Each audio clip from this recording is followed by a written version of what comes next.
I'm Charles Epting from HR Harmer in New York City, And I'm Michael Cortese of NobleSpirit in Pittsfield, New Hampshire. and this is Conversations with Philatelists. Now, today's guest is one I'm excited about, and I think you are as well, Absolutely, yeah. Today we are talking to Graham Beck of Exploring Stamps. which is one of the few YouTube channels dedicated to philately with a lot of success. He's really been sort of a pioneer. Everyone's always asking us, how can we get young people involved? How can we use technology and social media? Graham's done it. Graham Yeah, has built up a sizable following on YouTube. His yeah. videos are very well received, very informative, and I think he's a really good model for how we can adapt philately to the modern era. Right, what needs to be done. He helps bring people into the hobby and directs people to where they need to be looking. We get a lot of people. You get people every day. We get people every day. So when Grandpa passed away, we inherited a collection. I don't think we really understand how many people go to YouTube or even through Google find his videos Right. and come across him. He's a really important sort of torchbearer for the hobby, I think, and it'll be interesting to talk to him about that because, again, you and I know the ins and outs of the hobby. We don't think a lot of people probably just maybe they inherited a collection or they have some stamps from when they were a kid and they just want to go on YouTube and see if anybody else is talking about this. So he's an important, again, figure in the hobby, I think, in terms of getting people interested and drawing them in. Yeah, exactly. Exactly. I could not agree more. You said it perfectly. And his videos are always very engaging. His Instagram and Twitter are very engaging. So I've never met him. I've never spoken to him, actually, and I don't believe you have either. So this will be fun. I anticipate that we'll have a really fun conversation with him. Yeah, he seems very friendly, and he was very agreeable to meet up with us. Said yes almost the minute I asked. Fantastic. Let's get him on here. Let's see what Graham's up to. Yeah, all right, here we go. Hey gentlemen, how you doing? Good. Good. All How right. about yourself? Thank you so much for joining us. Oh, no problem. Thanks so much for inviting me. I really appreciate it. Absolutely, absolutely. We've been following you closely for a while now. Oh, is that so? Yeah, Okay. That's really great. You guys don't mind if I have a cup of coffee while we chat, do you? not at all. I've got mine right here as well, so we're Brilliant. it's Yeah, all, it's all, it's all good. this is my coffee break, so it's a really good experience to have a chat with some philatelists during the midday grind, right? Yeah, I, yeah. I think we're all starved for that sort of communication with our peers. So no, it's great to have you on and great to chat. Terrific. Thank you. Yeah, so just to start off, I'd seen a couple other, or listened to a couple other interviews you'd been on, the Jet Numismatics one. You started in 2016 with your channel? That's right. 2016, I ventured into the YouTube world. I had very little experience with YouTube, very little experience with video production. I was very interested in it. But the key thing that triggered it was I had a very strong interest in philately, and I realized I had no understanding of it. I really didn't have knowledge about what philately entailed, what it meant. And I had rediscovered my childhood stamp album at that time and started to look online for information, mainly YouTube, where I learned a lot of other stuff and was disappointed at that point in time and thought maybe there's an opportunity here. But I was so excited just by opening up my stamp album and realizing that I didn't know a lot about it, but I could very quickly learn a lot about it in this modern age of smartphones and internet, and how a simple Google search can take me down a path of discovery. So that's the genesis of it. Hmm. And if you're interested, if you're wanting to learn more, I think it's fair to assume that there's other people out there who are in the same boat, who they've got that childhood stamp collection, or they travel to a foreign country and maybe mail themselves a letter. And it must be very rewarding for you because, again, I'm sure there's people every day who are in that same boat. They love philately, but they don't understand it yet. They don't, they don't know a lot of the minutia or the big picture. And that must be very rewarding for you to be able to take people on the same journey you've been on. Absolutely. I find that I get emails and I get a lot of comments on YouTube that sound like I've written them. They're like, I opened up my stamp album, didn't know what this was.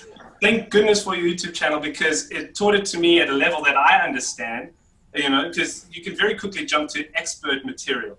and be very lost if you're coming from the beginner. I find there's a lot of content for children and there's a lot of content for experts. What about the person that rediscovers their album and goes, okay, I get the basics. How do I become an expert? And so I get quite a few comments that center around that. And maybe that was the gap. And like you said, I find that rewarding, that there's other Grahams out there that are going, aha, this is an amazing hobby. Wow. So do you find that's most of the people who watch or subscribe to your material is people who are getting back into the hobby? I think that's the majority. That's just based on sentiment from the comments and so on. So I think based on that, I do see that there are extreme beginners and children and young adults, which is great. And that means my content seems to be working for them as well.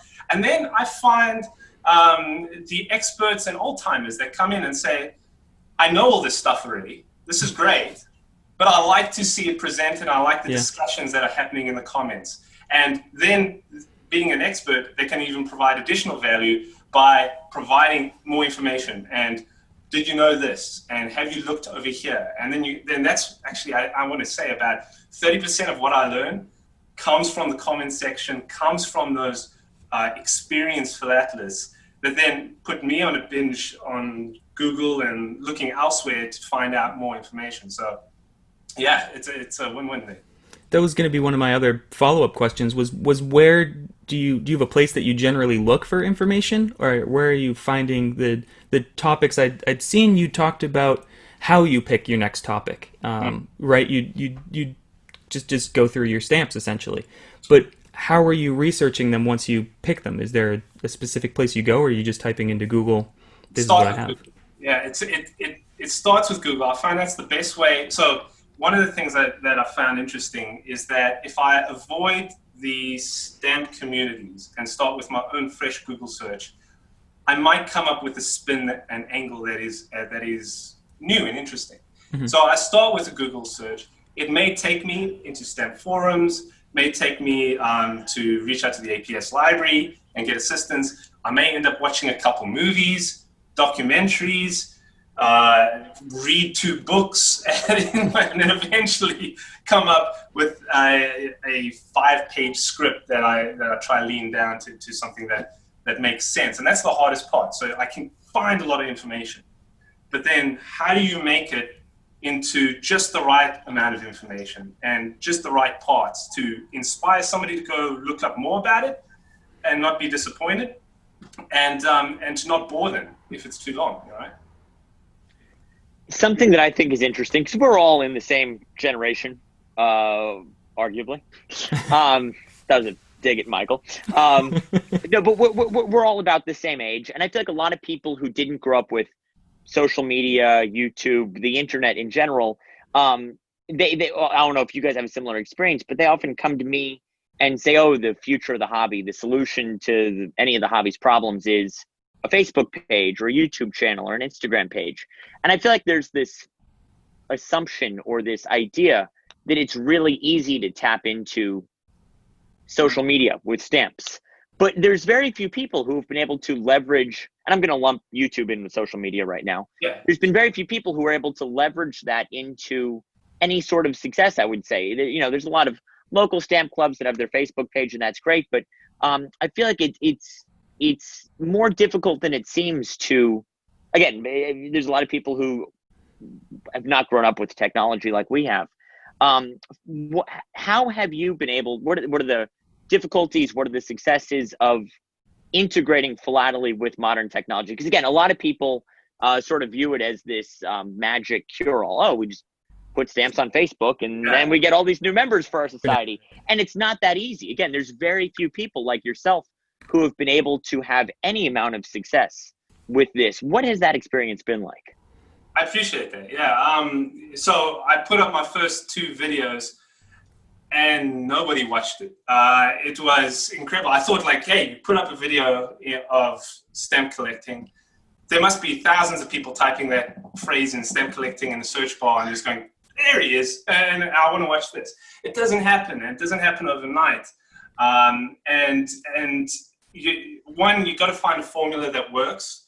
So you could just shoot your desk with stamps and talk about it. But if that's going to be your approach, then you make sure that you're addressing an audience that makes sense, right?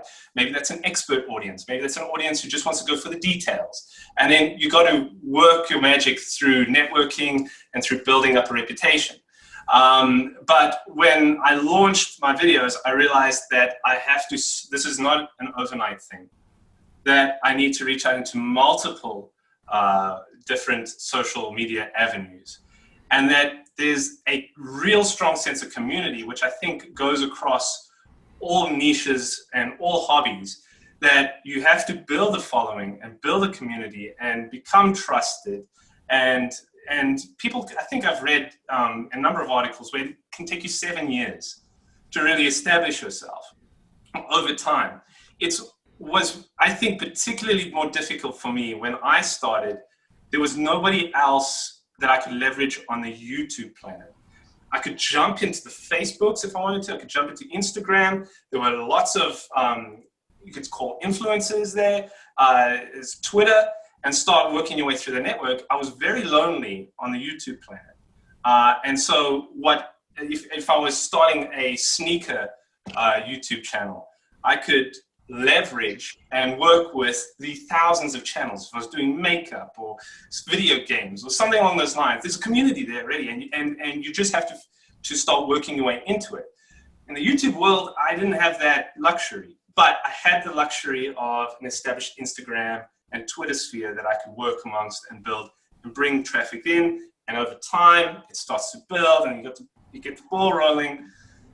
But to your point, it's not a magic pill. It's not, you don't just throw up a Facebook page and gain popularity and some kind of traffic. I think that's actually it's good warning too, right? You're not going to save your club if you're just going to throw up a Facebook page and walk away. You need to give it some solid attention, and don't just think of it as a 3-week plan or we're going to get this thing going. Build in a 5-year plan. Just go, this is how we're going to do it. And we're going to build over time. It's like organizing a show or developing an exhibit or any of these. Again, you're right. That I think in the social media generation, there's this instant gratification and this assumption that if you build it, they will come. But you're right. It takes just as much dedication and perseverance as any other facet of it. This is a hobby that demands patience and attention to detail and all of these things. And that doesn't disappear when you switch over into the virtual realm. Right. And things mold and change too. Speaking of, you're changing the way that you do videos now. You're doing a new channel, or can you talk about that? Yeah, absolutely. I ran a course of, say it's 4 years, with a formula. I tried, investigate stamp, take me on a journey, come up with a story around it, and so on. And I had some success with it. I had a lot of unsuccess, or lack of success, you could say, around it. And it was a formula. It was the formula I tried from day one. So now with COVID, I needed to find an office for my own job, right? And this is it. It's in the works. So I've claimed my stamp studio. That's where the bookshelves went, right? And I've given a nice paint job. I've got my desk. I'm working here. I'm moving some things around. I'll bring the bookshelves back in and get the floor done this weekend. But I needed a different space. I needed a space that I can cohabitate with my job. And that inspired me to say, let's change up this show. It's gotten, I think it's run its course for now. Let's try something that is a lot more, lower in scale in terms of my time and energy, but leverages the online philatelic community and can somehow gain more interaction. So my goal with the show, we're calling it just #philately, is going to be more in the vlog format, more of me talking to and interacting with the viewers and the people on social media and so on. I get a lot of letters. I get a lot of items in the mail. I want to be able to show that off. I want to be able to talk about a current topic. Why this one stamp got issued here? Why did Iceland stop issuing stamps? Let's have a conversation about it. And then that, which was to me one of the coolest things about my interaction, my channel, my 3 seasons, was that interaction with people and the experts chipping in and giving some advice and so on. I want to be able to be wrong so that I can not focus on the script and the research so much, that I can ask you now, correct me if I'm wrong. And then let's talk about it. And let's give a shout out to everybody in their society. There's this guy from this society. He says this. Look him up. Somebody is sharing something from the UK. Let's look at them up. There's a virtual stamp show. Let's go visit it together. So it's a little more casual and a little more focused on that experience of interacting with everyone. And sounds more current too. Are you going to be releasing things like week of, or it sounds like a lot less prep? Yeah, it's a lot less prep. I haven't yet done this pilot. I want to do the pilot and launch that very soon. So to be decided. It could be weekly, and maybe it's just as things go.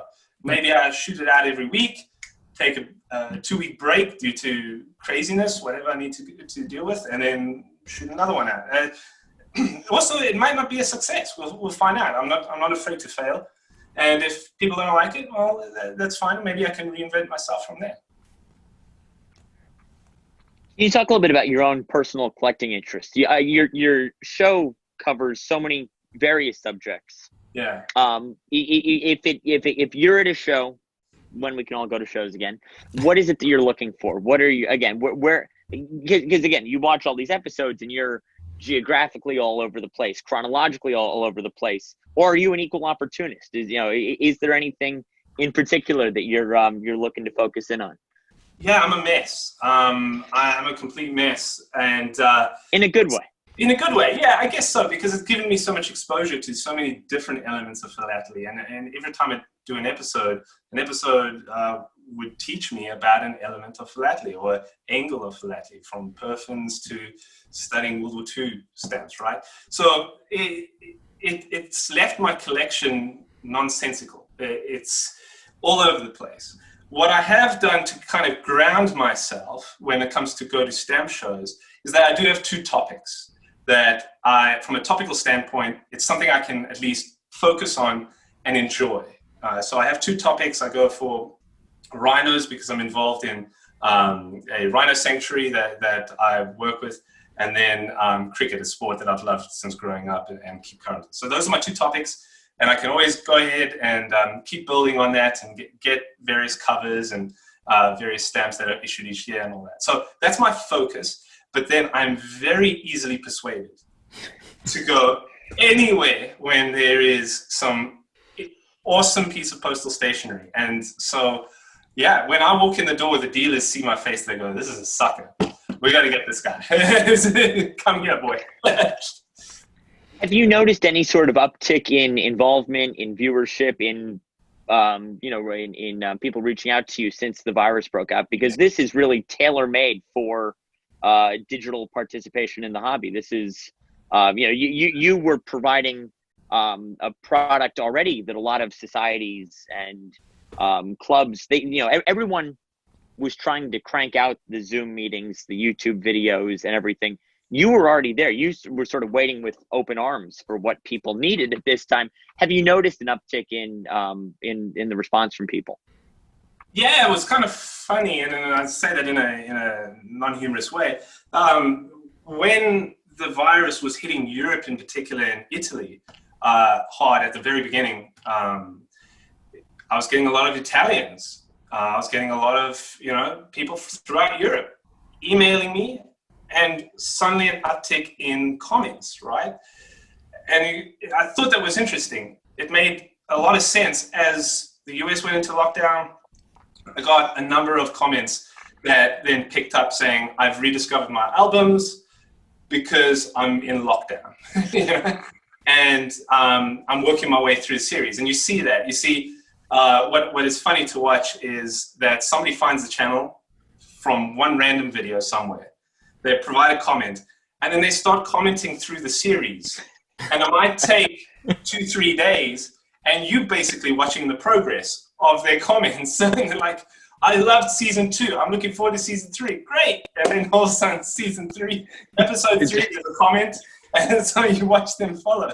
So I guess that I have seen an uptick versus pre-COVID. Absolutely. So this new show, is this something that you just kind of thought of on your own, or did you poll some of your subscribers? If there was one question you could poll your subscribers, what do you think it would be? That was kind of a two-part question.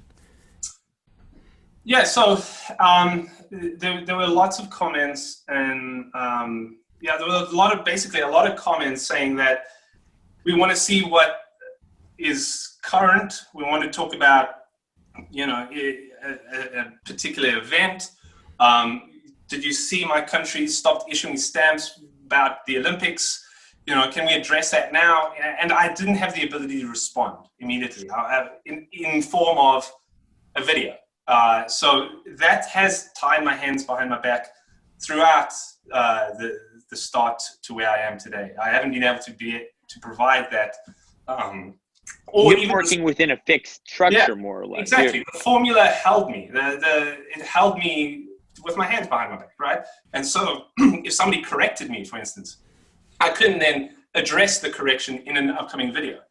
And that holds you back quite a bit. So that longing to have something that was better suited or a better response, or being able to provide a reaction to the comments and so on, that's always been there. And that I thought was cool. If I was to poll everybody, I think I would poll them several weeks from now when I've launched the video and say, is this what you want versus the standard formula? I know that there's a lot of people that say that they love the pulling a stamp out at random and going on an adventure. And maybe I can somehow incorporate that into the new format.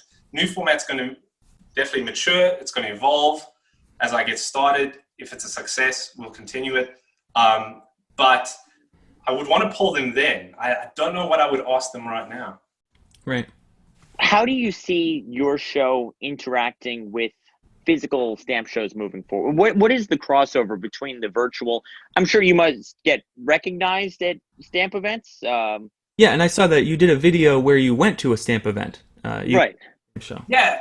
2 stamp events that I went to. That were technically, you could say that my 2 real big stamp events that I've ever been to was initially StampX, 2018, maybe, and then the American Stamp Show, the APS Stamp Show, and both of them I was able to do a bit of a spin. So the first one, StampX, was primarily focused on stamp art and using StampX as a wonderful backdrop for filming more about it, and that worked really well.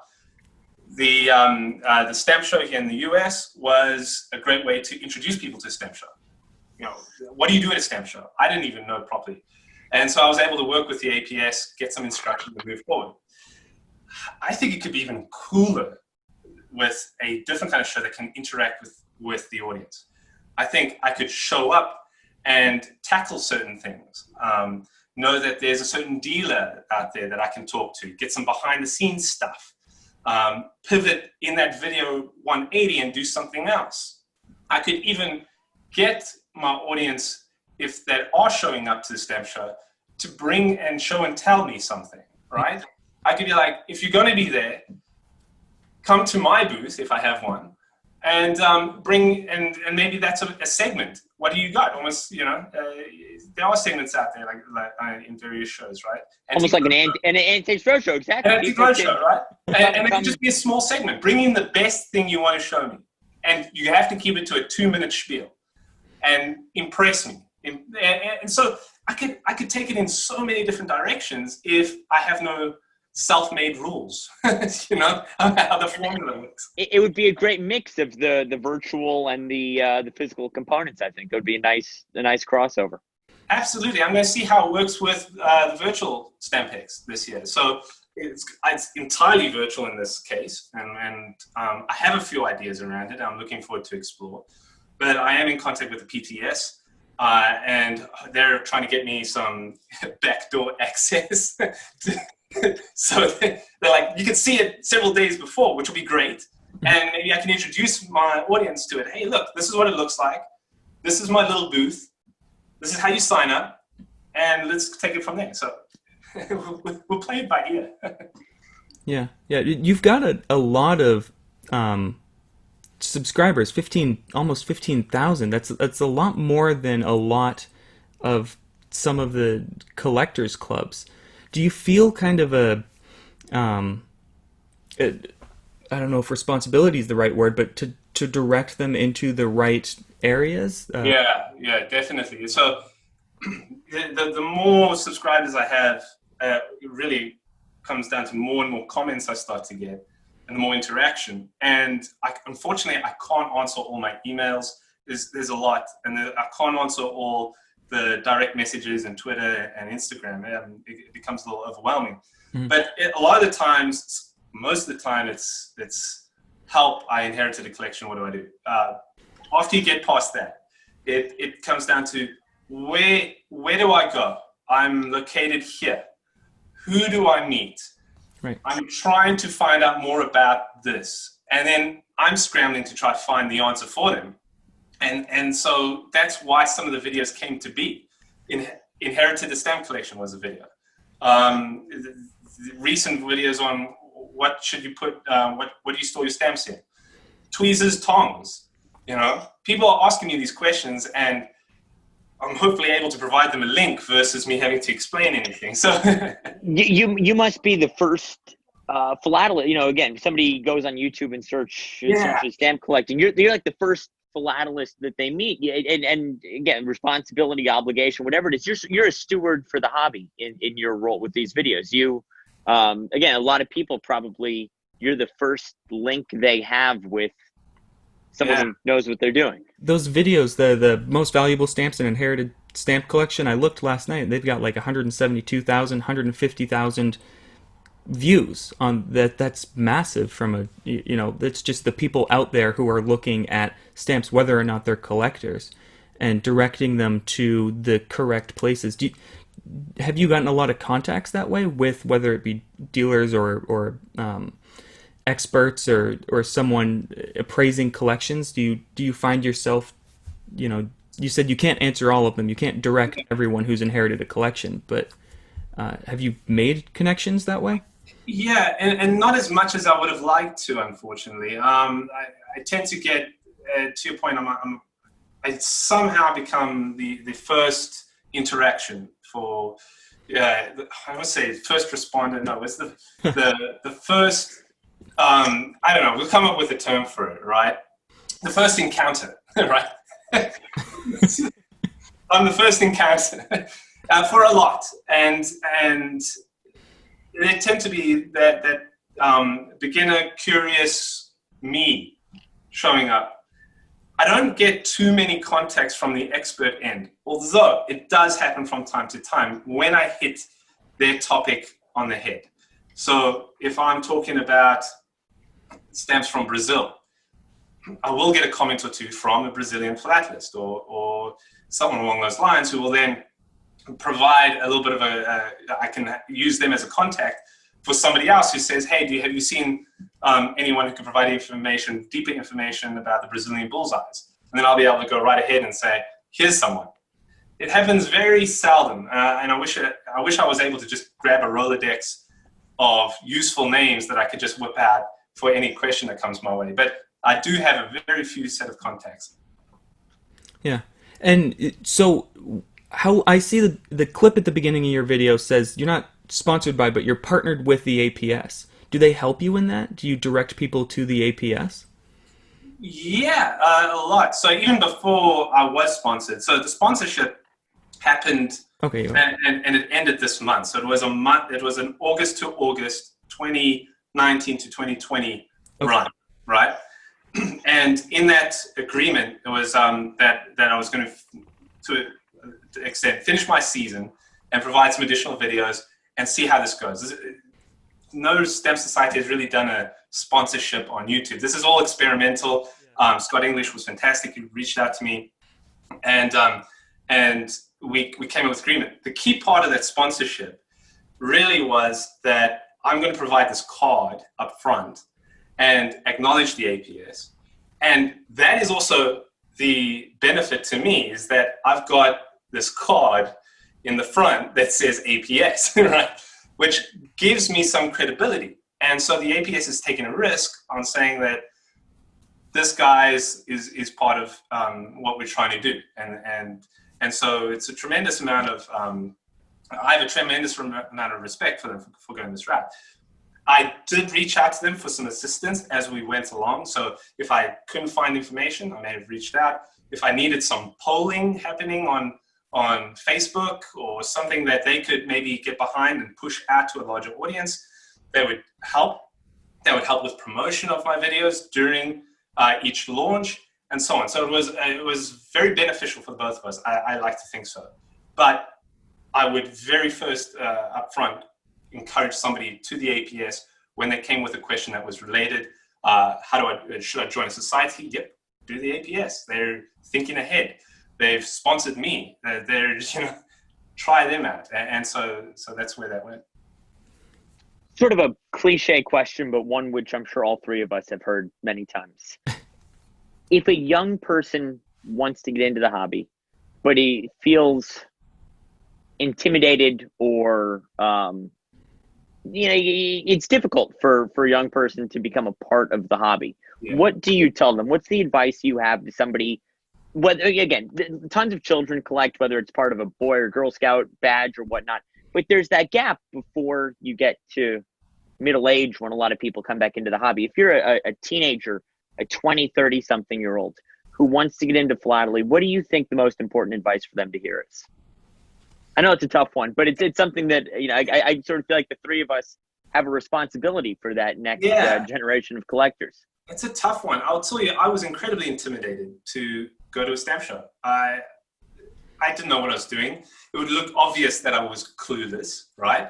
And I had no focus and I had no understanding behind anything. So first thing is I empathize with him tremendously. You can't walk in and not feel intimidated. I don't want to sound like I'm promoting myself, but I would say, watch those videos.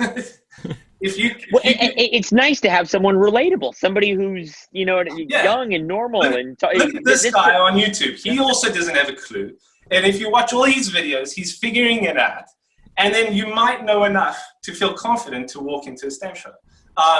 So that's just a small plug that I unintentionally have to say that what else can you do? If you have somebody in your sphere of network and friendship that actually is a stamp collector, you have to piggyback with them. It's like going to a casino for the first time. If you didn't know anything, you go sit at a table, you'll be confused, right? You would need somebody as part of it to show you, no, don't do that.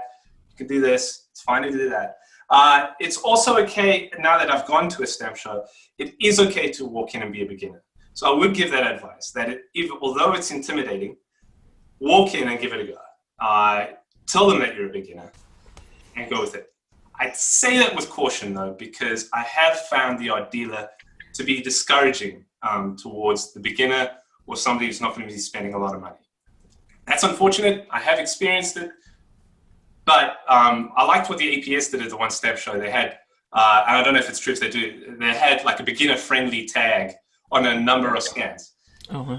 If I knew that at the time, I would have, go do that. Go hit all those tagged beginner-friendly because you can walk in the line of fire with something else and they'll discourage you and run away.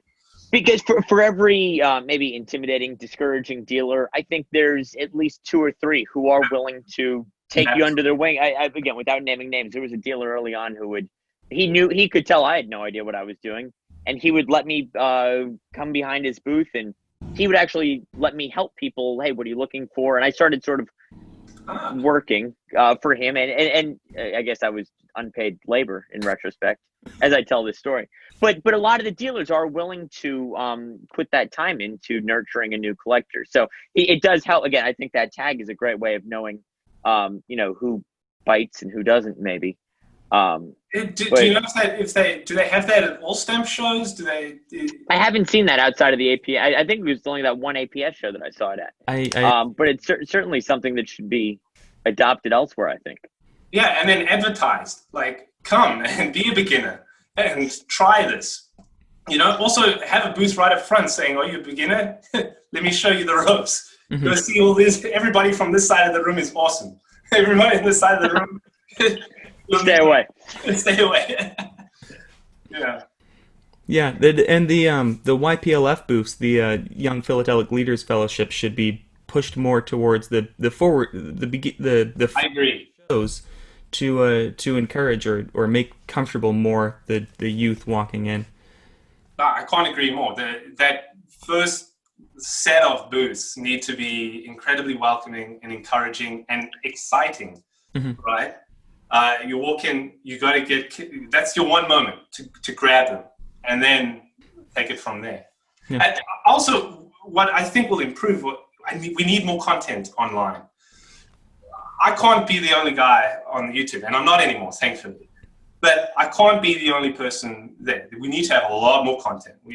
What you guys are doing is fantastic. So the reason to talk to people, to make philatelists actually have a personality or reveal their personality, have a discussion, and also show that, hey, I'm a philatelist, but I'm clearly not that deep into the hobby yet. I'm still learning. I'm figuring things out.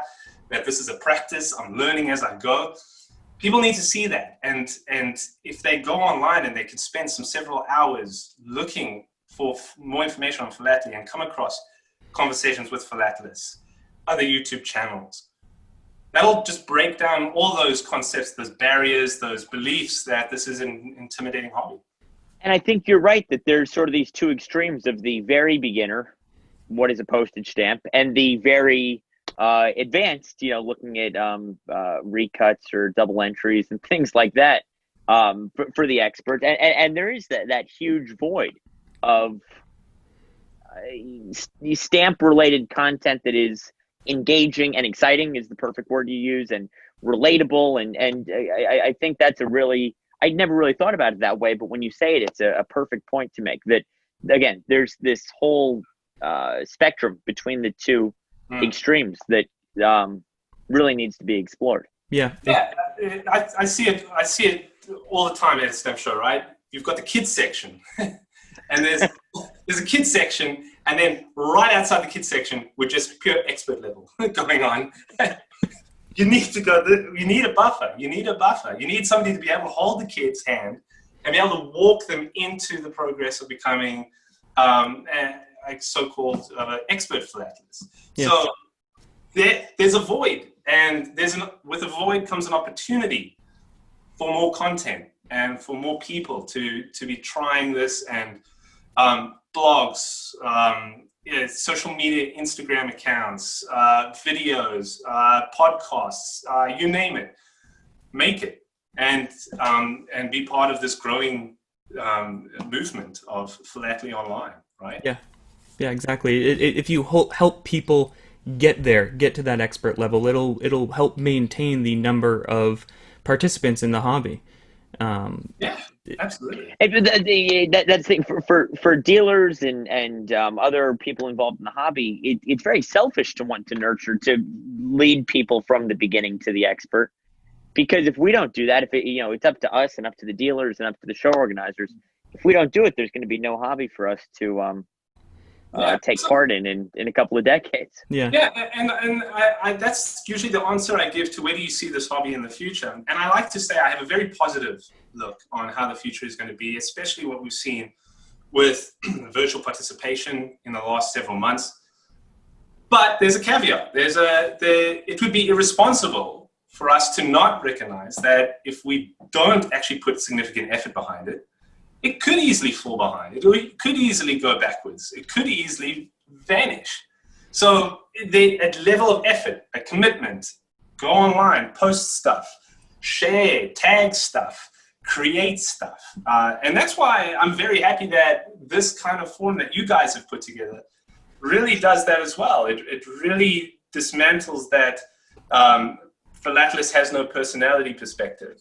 Right. What we were hoping to do was bring a level of humanity to the atmosphere. Which is fantastic. So I'm very supportive of this channel. I love it.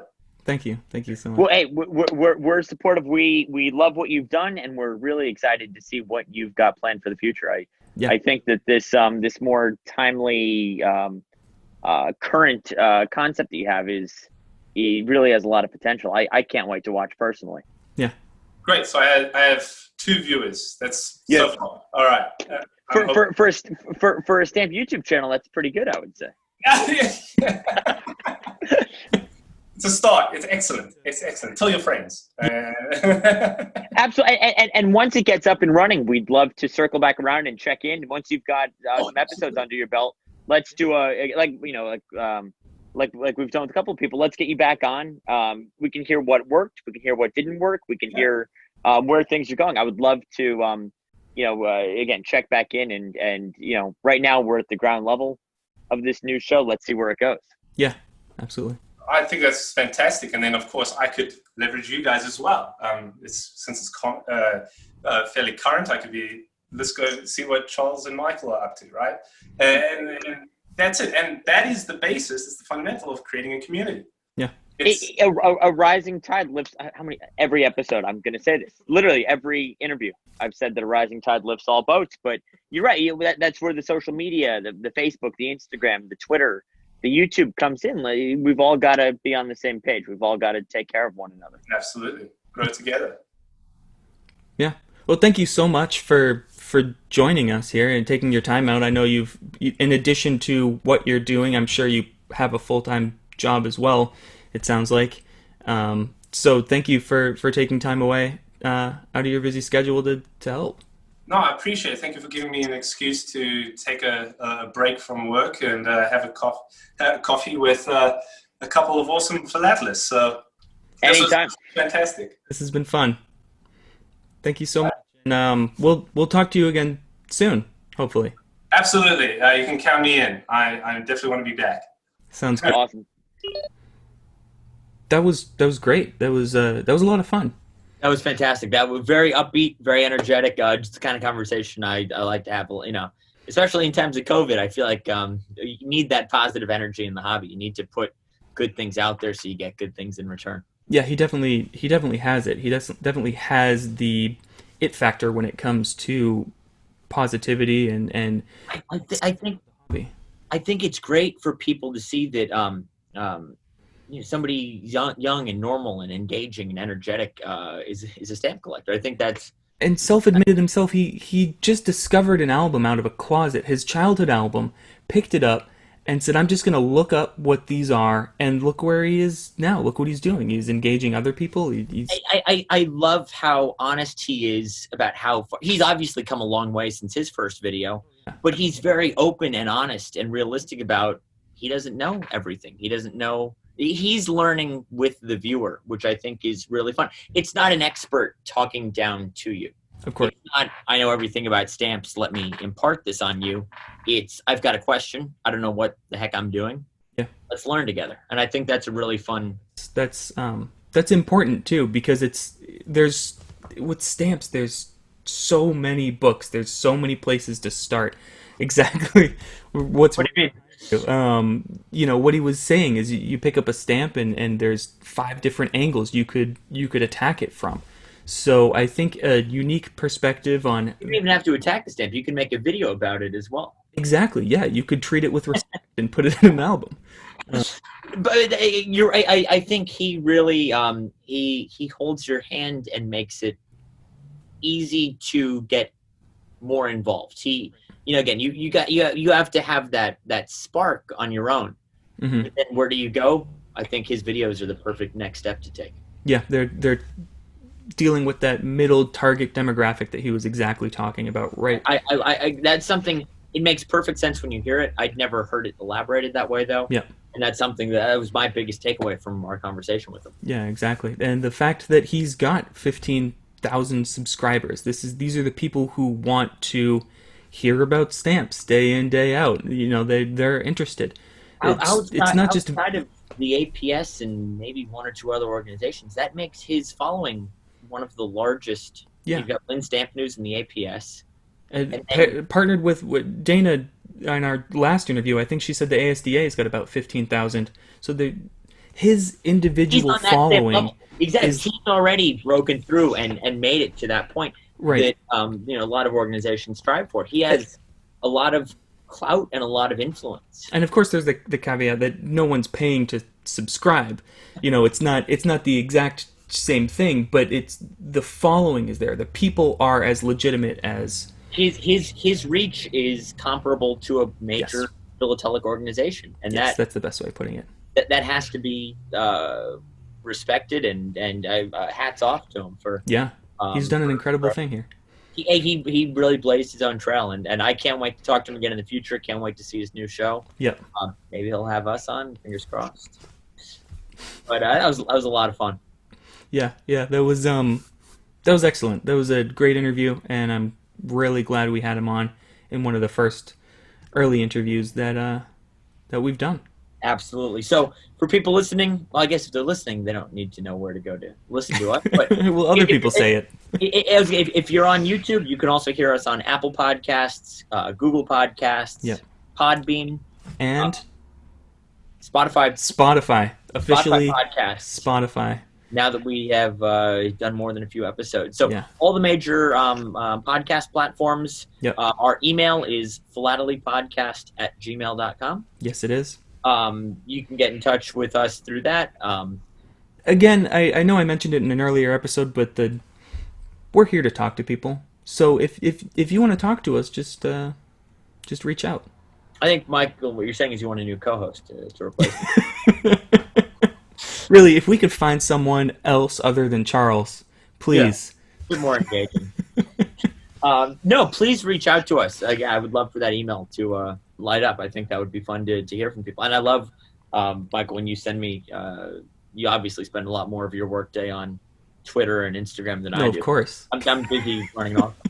But no, whenever you send me that somebody mentions us in a forum or a tweet or something, it always makes me really happy that people seem to be responding well to this. So please reach out to us. We'd love to. Yeah. Well, I'm glad to hear that all the screenshots I've been sending you actually bring you joy. The ones about us do. Yeah.